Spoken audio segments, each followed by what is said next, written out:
Sedangkan yang terpenting di hadapan Tuhan adalah orang yang melakukan firman Tuhan itu yang jauh lebih penting daripada cuma sekedar tahu. Oke, kita berdoa ya. Ya. Tuhan, terima kasih untuk hari ini. Tuhan, terima kasih banyak untuk kemurahan Tuhan. Sampai 30 Januari kami masih ada. Tuhan, aku bersyukur bahwa aku sungguh melihat Tuhan itu nyata bekerja dalam kehidupan setiap anak-anaknya Tuhan. Tuhan ada berdaulat atas bangsa kami, Tuhan berdaulat atas hidup kami, dan kami bersyukur karena gak ada yang bisa kami harapkan, gak ada yang bisa kami percaya selain Tuhan Yesus dalam hidup kami. Tuhan, biarlah kami bisa buka hati kami bisa buka pikiran kami, supaya kami dapat kebenaran, dan kami percaya kebenaran itu dapat membebaskan hidup kami. Biar kami jadi pelaku firman-Mu Tuhan, karena itu yang Engkau inginkan untuk kami lakukan. Terima kasih untuk semua yang ada di live talk ini, teman-teman atau Bapak Ibu yang ada yang dengerin. Tuhan ada untuk juga memberikan mereka kekuatan, damai sejahtera selama renungan ini dibagikan. Terima kasih dalam Tuhan Yesus. Amin. Oke. Ya, kita baca dari Yohanes 14 ayat yang pertama.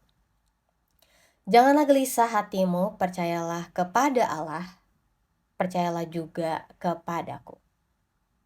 Di rumah Bapakku banyak tempat tinggal. Jika tidak demikian, tentu aku mengatakannya kepadamu.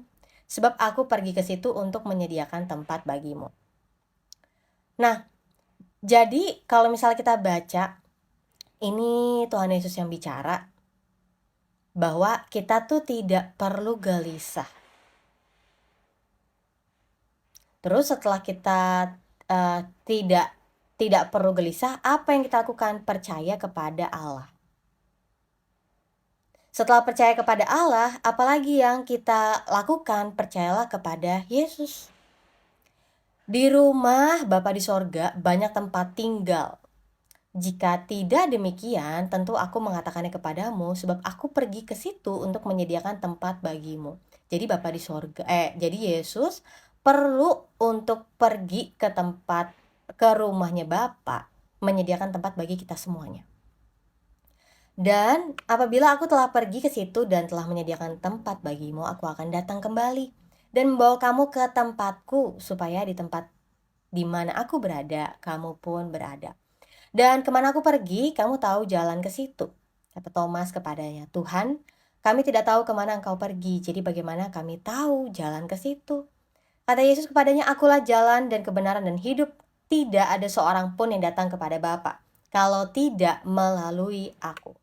Sekarang kamu mengenal aku, pasti kamu juga mengenal Bapakku.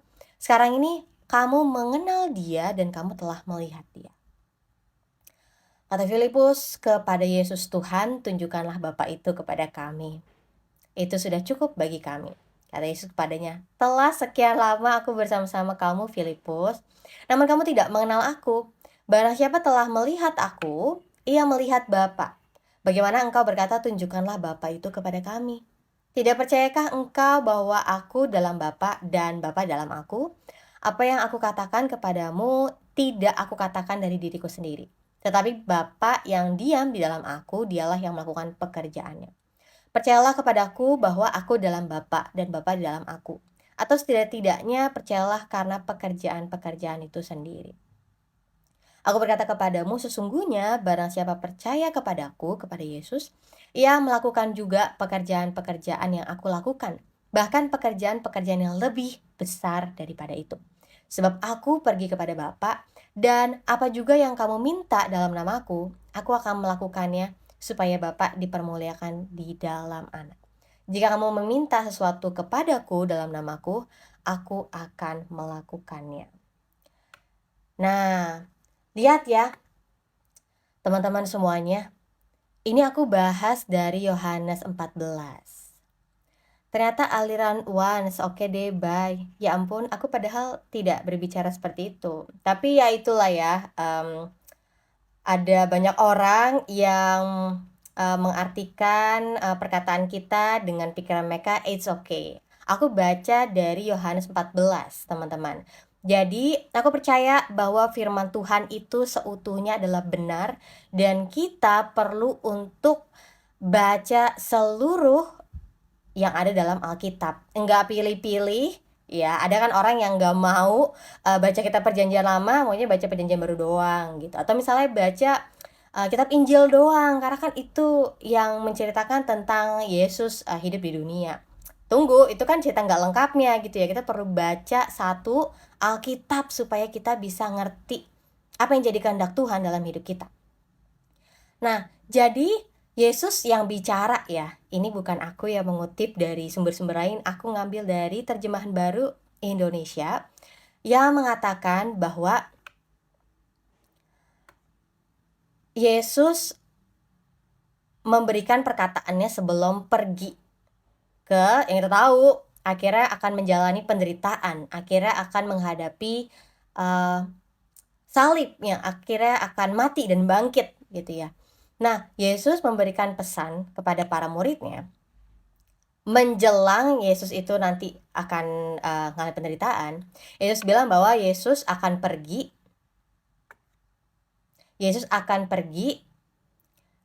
ke sebuah tempat untuk menyediakan tempat bagi kita. Dan apabila Yesus pergi ke situ dan telah menyediakan tempat bagimu, jadi Yesus nggak cuma nyediain tempat, tapi Yesus akan datang kembali bawa kita. Nah, ini kan yang kita harapkan ketika nanti Tuhan datang kedua kali menjemput kita. Jadi Tuhan bukannya nungguin kita di sana ya, enggak, tapi Tuhan akan bawa kita untuk datang ke tempatnya supaya di mana Tuhan berada, di situ kita berada.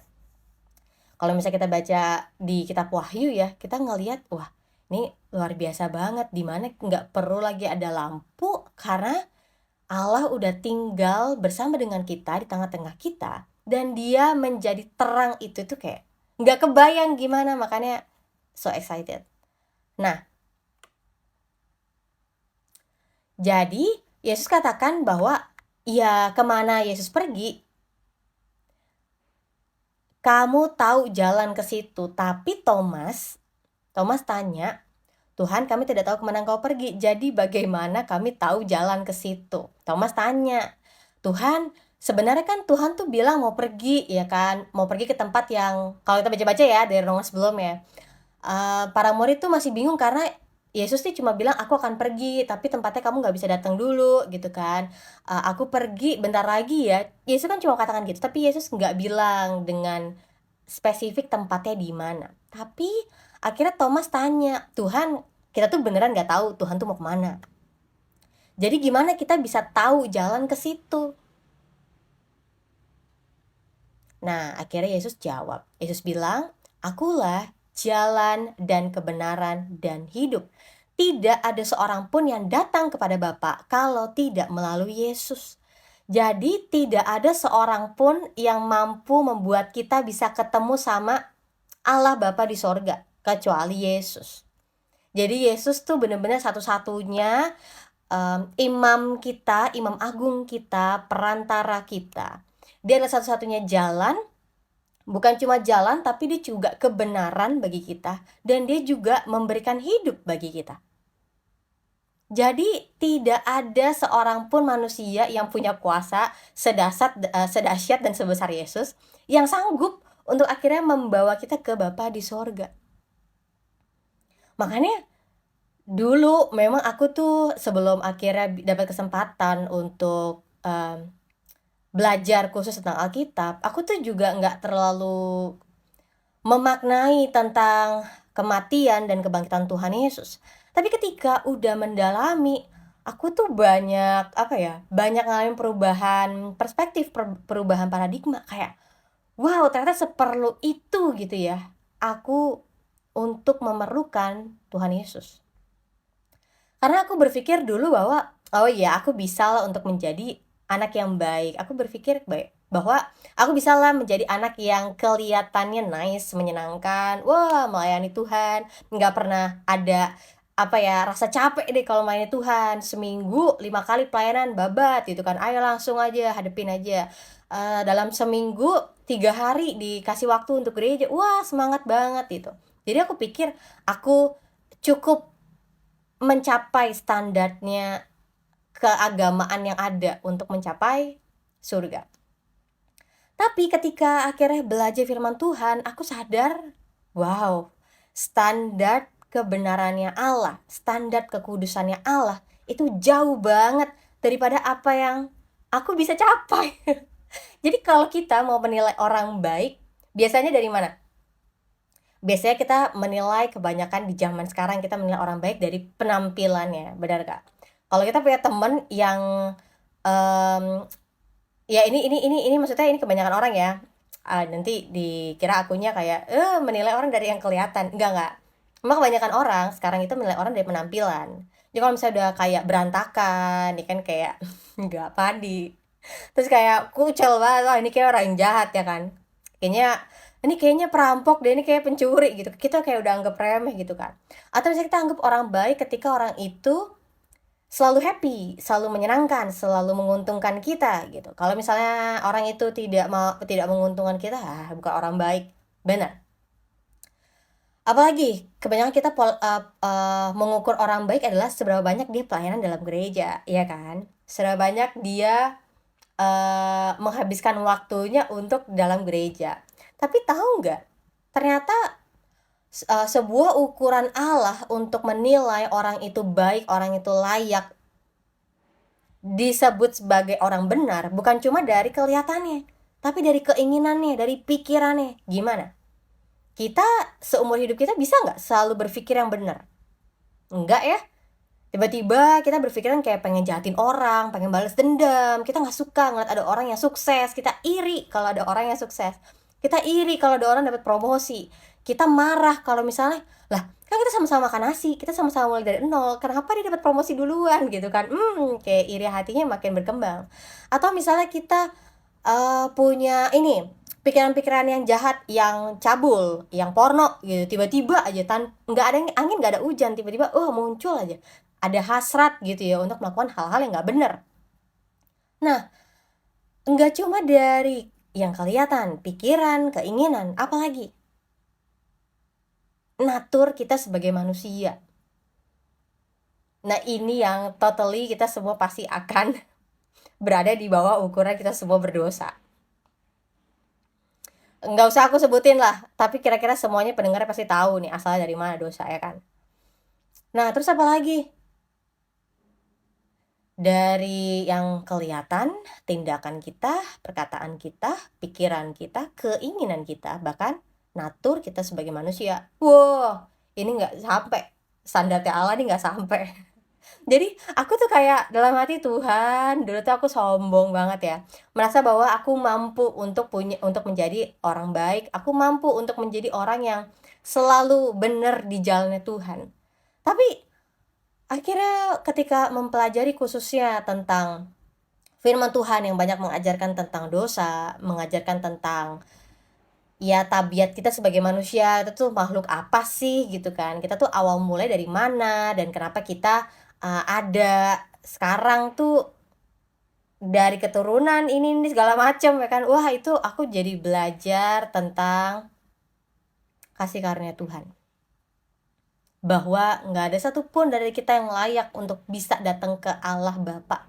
Sampai akhirnya Yesus perlu turun, datang ke dunia untuk gantikan kita. Yesus perlu turun, datang ke dunia untuk dia nunjukin, ini loh kalau kamu lihat Allah Bapa, kamu lihat aku. Kamu dengar pengajaran aku, kamu dengar pengajarannya Bapa. Jangan ada yang berpikir kalau aku nih pengajaran oneness ya. Tolong, jangan berasumsi dulu dong. Kan kamu baru berikan aku sekali gitu ya. Ya tapi anyway nggak apa-apa lah, terserah orang menilai gimana. Tapi yang jelas bahwa aku percaya bahwa kedatangan Yesus datang ke dunia itu juga adalah sebuah wujud kasih Allah yang besar.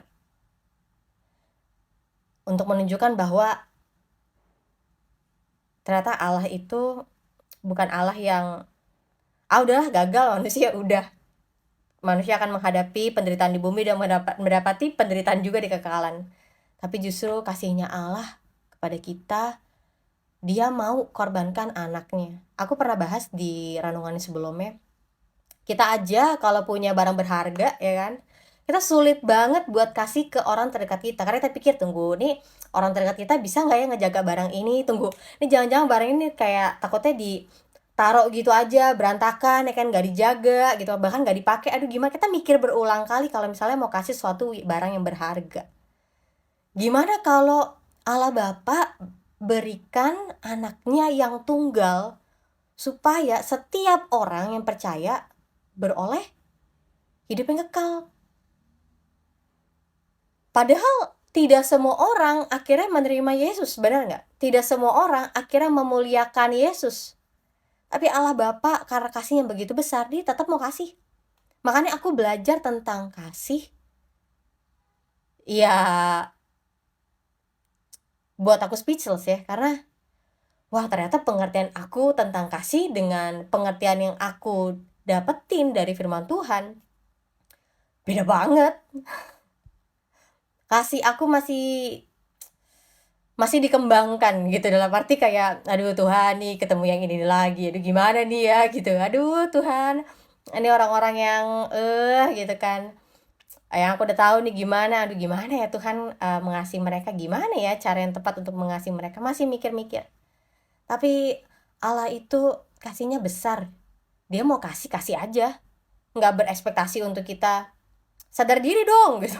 Tiba-tiba kita lagi berdosa, sadar diri dong gitu, enggak kan.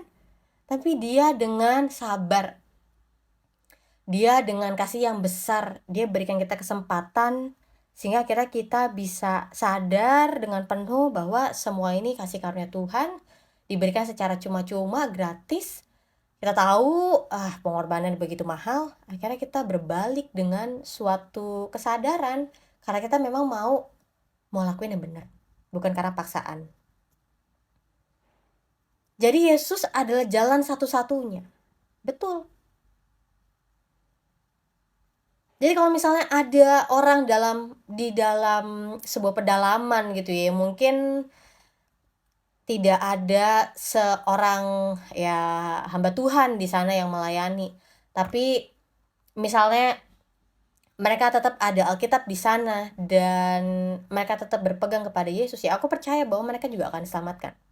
Karena pribadinya itu Yesus gitu. Dan aku berdoa banyak orang bisa mendapatkan pengalaman, dapatkan sebuah kesempatan untuk ngalamin Yesus, ngalamin pribadinya Yesus yang sempurna itu, karena wah itu sebuah apa ya, aku bilang anugerah yang terindah banget deh dalam kehidupan. Yesus yang katakan di Yohanes 14 ayat 7, "Sekiranya kamu mengenal aku, pasti kamu juga mengenal Bapakku. Sekarang ini kamu mengenal Dia dan kamu telah melihat Dia." Jadi, Yesus di sini menunjukkan bahwa tidak ada seorang yang pernah melihat Allah Bapa di sorga, ya kan? Karena sesederhana kita semua terbatas. Kalau misalnya kita berharap kita pengen langsung melihat Allah Bapa di sorga, kita mati, karena gak ada satupun dari kita yang suci, kudus, yang mencapai, tadi aku bilang, standarnya Allah. Nah, jadi Yesus itu lagi menunjukkan bahwa kalau kamu lihat aku, kalau kamu mendengar pengajaran aku, kamu melihat apa yang aku lakukan, yaitu yang Bapa lakukan. Jadi Yesus ini jadi sebuah pesan untuk menunjukkan ini loh kasih Bapa. Makanya Yesus banyak ngajarin tentang kasih. Kenapa? Ya karena Yesus adalah kasih, iya tahu. Karena ya Allah itu adalah kasih, tapi kan manusia nih nggak ngerti gitu ya, kasih dari pengertian, dari sudut pandang Allah Bapa tuh seperti apa, kasih itu wujudnya kayak gimana. Yesus tunjukkan kasih itu melalui banyak cara, pengajarannya, kebenaran yang dia beritakan, apalagi lewat mujizat yang dia lakukan, apalagi lewat kesembuhan yang dia berikan, apalagi mujizat-mujizat lain gitu ya, kayak air menjadi anggur, kayak ada banyak hal yang dilakukan untuk ini loh kasih Bapa. Dan puncaknya adalah pengorbanan Yesus di atas kayu salib. Itu adalah wujud kasih Bapa. Atau Filipus kata Filipus kepada Yesus, tadi aku ketawa ya waktu lagi bahas ini. Karena Filipus bilang, Tuhan tunjukkanlah Bapa itu kepada kami, itu sudah cukup bagi kami. Jadi Filipus kekeh pengen lihatnya tuh Bapa di sorga gitu ya. Sampai Yesus bilang, telah sekian lama aku bersama-sama dengan kamu Filipus, namun engkau tidak mengenal aku. Barang siapa tidak melihat aku, ia telah melihat Bapa. Bagaimana engkau berkata, tunjukkanlah Bapa itu kepada kami. Tidakkah percaya engkau bahwa aku dalam Bapa dan Bapa di dalam aku? Apa yang aku katakan kepadamu tidak aku katakan dari diriku sendiri, tetapi Bapa yang diam di dalam aku, dialah yang melakukan pekerjaannya. Jadi memang aku tuh dulu ketika membaca kitab Injil, karena yang kelihatan paling banyak bertindak, berkata, itu kan Yesus gitu ya. Jadi aku berpikir kayak, oh, ya udah Yesus, aku tuh belum aku mengakui bahwa adanya Allah Bapa, Allah Anak, dan Allah Roh Kudus gitu ya. Ketiga-tiganya adalah satu. Tetapi aku masih belum paham gitu ya. Ini kan ketika kita mau untuk mengerti dan akhirnya kita mempercaya hal ini kan sebuah proses untuk akhirnya kita bisa buka hati kita ya, buka pikiran kita. Jadi kelihatannya kan kayak Yesus sendiri gitu kan. Tapi sebenarnya kalau kita lihat ada banyak hal di mana akhirnya Allah Bapa memberikan sebuah kesaksian. Ya memang kita nggak terlalu banyak lihat pekerjaan Roh Kudus ya, tapi aku percaya bahwa untuk seseorang bisa mempercayai Yesus dan buka hatinya salah satunya adalah bagian dari Roh Kudus, meskipun ini kan Roh Kudus belum dibicarain ya kan di kitab Injil, iya. Nah, ayat yang selanjutnya, percayalah kepada Yesus bahwa aku di dalam Bapa dan Bapa dalam aku. Atau setidak-tidaknya percayalah karena pekerjaan-pekerjaan itu sendiri. Jadi Yesus yang katakan, sesungguhnya barang siapa percaya kepadaku, ia akan melakukan juga pekerjaan-pekerjaan yang aku lakukan, bahkan pekerjaan-pekerjaan yang lebih besar daripada itu. Sebab aku pergi kepada Bapa, dan apa juga yang kamu minta dalam namaku, makanya penting banget untuk berdoa di dalam nama Yesus, aku akan melakukannya supaya Bapa dipermuliakan di dalam Anak. Jadi kita lihat bahwa kita belum bilang para rasul ya, kita bilangnya para murid. Karena lagi baca kitab Yohanes. Para murid ini kan juga masih yang, kok udah sering banget jalan sama Tuhan Yesus tapi belum ngerti-ngerti gitu ya. Belum paham-paham. Ya maklum, karena pada akhirnya murid-murid ini akan bisa mengerti perkataan Yesus kan banyak ya yang tertulis bahwa para murid akhirnya mengerti bahwa yang Yesus katakan itu benar-benar terjadi gitu kan. Setidaknya para murid sudah melakukannya bagi Yesus. Kita pernah baca itu di Yohanes berapa tuh, 12 sampai 11, renungan-renungan sebelumnya. Nah, tapi kan kita lihat ada sebuah buktinya ketika kita di Kisah Para Rasul, bahwa wah, ternyata Roh Kudus nih memberdayakan para murid untuk melayani jemaat Tuhan, untuk mereka bisa mengalami Tuhan, untuk mereka bisa ngalamin hasil dari pekerjaan Roh Kudus dalam hidup mereka. Makanya aku tuh luar biasa tersentuh ya ketika melihat bagaimana Petrus yang menyangkal 3 kali. Terus sampai akhirnya Petrus yang menyangkal dan kepercayaan dirinya udah di hadapan Tuhan Yesus dia udah gak pede ya kan. Tapi Roh Kudus membuat dia berani untuk berkata-kata di depan banyak orang yang tadinya dia menghindar. Roh Kudus ini mengubahkan Petrus untuk akhirnya dia bisa berani berkata-kata tentang Yesus. Apalagi para murid akhirnya bisa benar-benar tadinya mereka bersembunyi gitu ya ketika Yesus menderita, ketika Yesus mati, bahkan ketika Yesus gak ada. Tapi pada akhirnya Kisah Para Rasul menjelaskan bahwa para murid mereka berani sampai mau berhadapan sama kepala imam, mau berhadapan sama orang Yahudi. berani menghadapinya, nggak takut sampai masuk penjara pun. Dan kita juga lihat kasus yang ada di Paulus gitu ya. Sampai Paulus bilang bahwa segala perkara dapat kutanggung di dalam Dia yang memberi kekuatan kepadaku. Karena Paulus lagi dalam penjara, tapi dia nggak mau berhenti berharap. Dia merasa Injil itu justru semakin bekerja luar biasa. Injil semakin tersebar ketika Paulus berada dalam penjara. Ini kan menarik ya. Karena kita pikir bahwa wah ini akhir nih karena berada dalam penjara, ya kan. Wah ini adalah sebuah kegagalan karena seorang rasul berada dalam penjara. Aku pernah bahas ini di VT sebelumnya. Kenapa ya? Kok Tuhan mengizinkan seorang rasul yang terkenal yaitu Paulus masuk dalam penjara? Kenapa Tuhan tidak? Jangan, nggak boleh, Paulus nggak boleh. Digagalkan semua rencana orang untuk membawa Paulus masuk penjara. Tapi kenapa Tuhan, Allah yang baik, Allah yang mengenal Paulus, mengizinkan Paulus untuk masuk ke dalam penjara? Jadi aku dari situ juga ngalamin perubahan perspektif ya. Wah ternyata penjara bukanlah akhir. Wah ternyata yang kita anggap sebuah akhir itu bukanlah akhir di hadapan Tuhan. Kita pikir kalau udahlah, pemimpin kita udah di penjara, kita udah hilang semua semangat. Ternyata itu justru memberi semangat bagi semua para pelayan Tuhan, para pemberita Injil saat itu untuk lebih berani. Karena apa? Ya cuma di penjara kan, tapi dalam penjara tetap ada Tuhan kan. Ataupun misalnya sampai akhirnya dibunuh pun, endingnya tetap ketemu Tuhan kan. Dan itu, wah itu luar biasa banget bagi aku. Itu membuat aku jadi terbuka bahwa wah Tuhan mampu bekerja di dalam kemustahilan. Tuhan mampu bekerja melampaui batas-batas yang kita pikir udah gak mungkin, udah gak sanggup. Tapi Tuhan ternyata mampu bekerja di area itu. Dan itu membuat aku jadi wah di saat itu banyak orang ngomongin Paulus karena Paulus masuk penjara. Paulus sampai tulis sebabnya apa? Karena Kristus.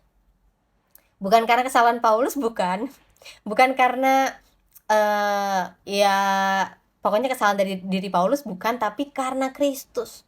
Dan makin banyak orang penasaran, ini kenapa ya, kok ada seorang orang yang terkenal masuk penjara karena Kristus. Kristus ini siapa sampai orang ini berani gitu masuk penjara. Jadi itu totally mengubahkan pikiran aku, membukakan pikiran aku untuk melihat besarnya kuasa Allah yang mampu melampaui batas-batas logika kita.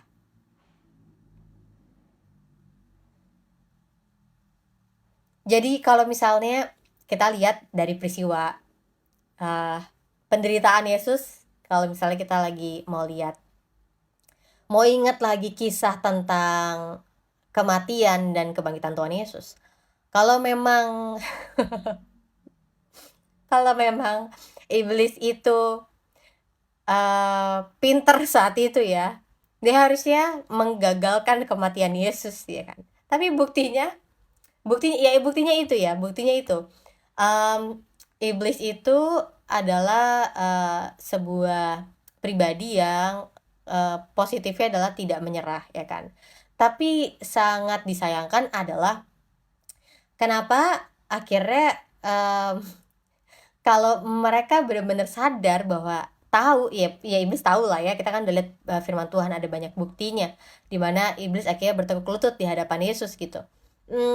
Cuma maksud aku adalah sampai akhirnya Allah itu akhirnya tahu Allah tuh mampu melakukan sebuah karya yang luar biasa melampaui kekuatannya iblis gitu. Sampai maksudnya akhirnya benar Yesus dibikin penderita, sengsara, tapi Yesus mati, tapi Yesus bangkit gitu. Itu luar biasa banget. Nah, itu aja yang mau aku bagikan di hari ini, renungan hari ini dari Yohanes 14 ayat 1 sampai 14. Nah, aku pengen mau mengulangi lagi bahwa ayat yang ini aja, ayat yang pertama sampai yang ketiga, bahwa Kita tuh tidak perlu gelisah, kita tidak perlu khawatir kalau misalnya nanti aku mati kemana ya gitu. Karena Yesus udah kasih pesan, Yesus udah kasih sebuah harapan bagi kita. Yang kita tahu, harapan kita kepada Yesus tidak akan sia-sia, kita tidak akan dikecewakan. Tetapi maksudnya, kalau kita pernah bertanya, oke, kalau misalnya aku mati, aku akan kemana ya? Kalau misalnya aku udah tidak ada lagi di dunia ini, aku akan kemana ya? Gitu. Yesus katakan, di rumah Bapa di sorga banyak tempat tinggal. Dan kalau memang di rumah Bapa tuh tempatnya nggak banyak, pasti Yesus udah kasih tahu ke kita, ya kan?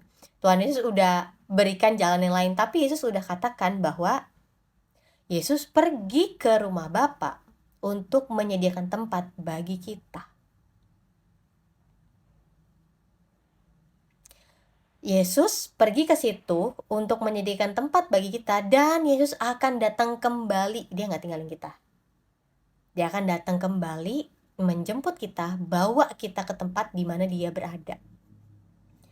Jadi, kalau misalnya kita sadar sebagai orang Kristen, kita hidup sesuai dengan identitas ini, kita bisa menjalani hidup sebagai anak-anak Tuhan, di mana akhirnya kita ngalamin kita di dalam Tuhan dan Tuhan tuh ada dalam kita. Kita ngalamin kesatuan di dalam Tuhan. Jadi jangan tunggu nanti di surga baru kita bisa, ya Tuhan dalam kita, kita dalam Tuhan. Enggak. Jangan tunggu nanti kita bisa berada di mana Tuhan berada. Jangan. Sekarang nih kita lakukan. Sekarang kita biasakan. Sekarang kita bangun sebuah kebiasaan, sebuah respon bahwa kita pengen untuk kita berada di mana Tuhan tuh berada. Kita pengen punya hatinya Tuhan. Kita pengen bisa hidup sesuai dengan kehendak Tuhan. Bukan karena paksaan kayak gitu kan. Karena kepaksa, oh aku harus menghindari dosa, aku gak boleh berdosa. Karena kan kalau enggak nanti aku masuk neraka. Kita melakukan yang benar, kita hidup sesuai dengan identitas kita sebagai anak-anak Tuhan karena kita mengasihi Tuhan. Firman Tuhan kan jelas ya, katakan bahwa jikalau kamu mengasihi aku, maka kamu menuruti perintah-perintahku. Dan hari ini aku sadar bahwa semua perintah Tuhan tuh baik kok buat kita. Semua larangan Tuhan itu baik ke kita. Kalau kita belum ngerti, kenapa ya Tuhan kasih perintah kayak gini, kenapa Tuhan kasih larangan kayak gini, nggak apa-apa, kita belum ngerti. Tapi terus minta sama Tuhan, terus berdoa, Tuhan Yesus, aku pengen ngerti kenapa ya perintah ini diberikan. Kenapa? Emang ada apa yang akan terjadi kah kalau misalnya aku tidak melakukannya? Emang apa Tuhan yang Tuhan mau dari perintah dan larangan ini? Jadi aku benar-benar menyaksikan bahwa Dia adalah Bapa yang baik, yang berikan perintahnya, yang berikan larangannya, supaya kita hidup sesuai dengan kehendaknya. Dan kehendaknya Bapa tuh pasti baik. Ya, kita ngerasa nggak enak, nggak nyaman karena bertentangan sama daging kita ya kan. Dan ini kan yang perlu kita latih. Iya. Oke, itu aja teman-teman semuanya. Kita merenungkan lagi bahwa ada sebuah pesan yang Yesus berikan. Yesus udah sedang menyiapkan tempat bagi kita, dan Yesus akan menjemput kita, membawa kita kemana Yesus berada. Jadi kita tidak perlu menanti nanti di surga baru bersama-sama dengan Yesus. Sekarang ketika kita hidup di bumi. Sekarang kita mesti belajar untuk bagaimana ya hidup bersama Yesus. Gimana ya kita bisa jalani sehari-hari suka dan duka sama Tuhan Yesus. Gimana ya kita bisa jalani semua permasalahan dalam hidup kita, semua apalagi ya, semua hutang, semua masalah, semua perselisihan yang kita lagi pikirkan, apalagi semua hal-hal yang kita khawatirkan bersama dengan Yesus. Ya, hidup bersama Yesus, hidup di dalam Yesus, dan akhirnya kita bisa lihat Yesus tuh bekerja secara nyata dalam hidup kita. Kita berdoa ya. Tuhan, aku bersyukur untuk di sore hari ini ada kesempatan untuk bisa berbagi firman Tuhan. Aku percaya Tuhan bahwa aku terbatas, tetapi Roh Kudus-Mu akan bekerja Roh Kudus-Mu akan menyatakan kebenaran, kehendaknya Bapa, menyatakan hal-hal yang Bapa ingin kami lakukan supaya kami bisa hidup memuliakan Bapa. Tuhan, ajar kami untuk hidup berjalan bersama Engkau. Ajar kami untuk bisa mengalami bahwa Engkau ada dalam kami, Tuhan. Bahwa Engkau ada tinggal selamanya dalam hati kami.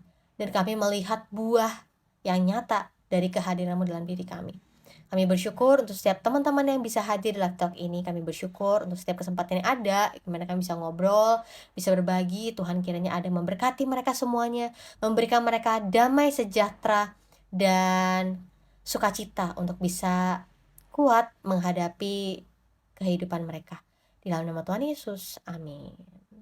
Oke, itu aja yang mau aku bagikan di sore hari ini. Biasanya kalau misalnya aku live itu kan jam 2 ya. Nah hari ini tuh lagi, tadi tuh nggak enak ke tenggorokannya. Biasa lah ya kalau misalnya udah ngomong udah seru.